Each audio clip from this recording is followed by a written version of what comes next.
It was 1966. He had lost for the presidentship. He had lost for the governorship. He was considered washed up. So that was one of the reasons I had such access. And I didn't bug him during the whole. I let him do his thing. I wasn't constantly, asking him questions about little nitpicking stuff that for a headline, because I was writing a long piece about him, and my objective was to get to know the guy and have a sense of him. The piece was mostly about the sorts of things I'm talking to you about, my assessments of how he behaved. For instance, he had a knack on in a press conference to apologize for being late, for the lighting not being perfect, that he'd want to always be accommodating to reporters, and the camera catches everything.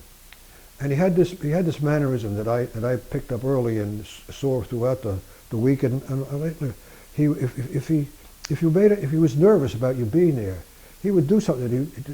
He just kind of quickly take a quick look to see how it played with you, And of course that was a killer. Nixon was awkward in everything he did. When he walked, he'd swing his arms like this, or out of sync. He would tell these awful jokes that he thought were funny, and he'd laugh. And this happens with all politicians. They tell the same joke 100 times, and they try to make it sound like it's the first time they've heard it, or the first time they even heard it themselves. He was very bad at doing that. He used to talk. He went down. The vice president went down to South America, and he got attacked with rocks and so on. And he would always say, when I went to Venezuela, I got stoned. Not the way you think I mean it, or something like that. That was a joke for him. When he was elected president in '68,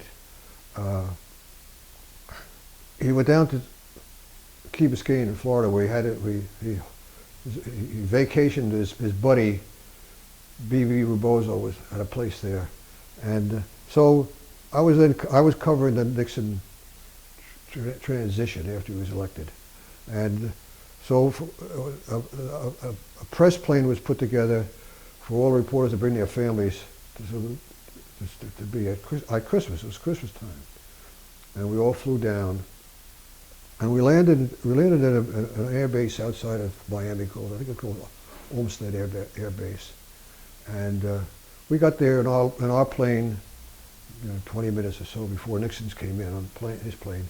We were all standing there with our families, and there was some servicemen on the base were lined up to see the president-elect.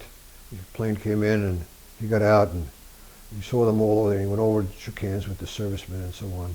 And then he came and he saw all of us with our families. So it was Christmas time and so on.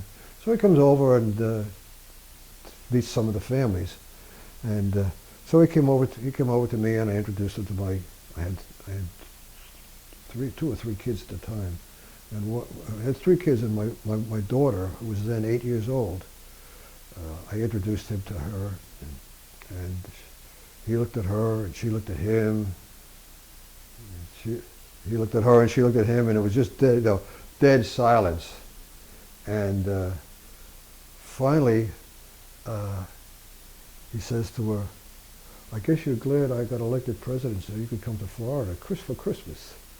To my daughter, 8 years old, see. And he went on, he walked off. Whereupon my 8-year-old daughter says, "Gee, yeah, he didn't know what to say to me, did he?"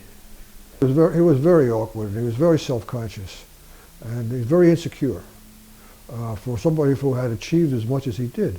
I remember once I was interviewed on some radio or television show, and they asked me, what would be the one word that you would describe your feeling toward Richard Nixon? And I said sympathy. When the person who was interviewed me was surprised to hear me say that. I said, "Well, why do you say that?" I said, because for a man who has been so accomplished and so prominent, his insecurity was very weird. He demonstrated he had no reason to feel so insecure, but It constantly was.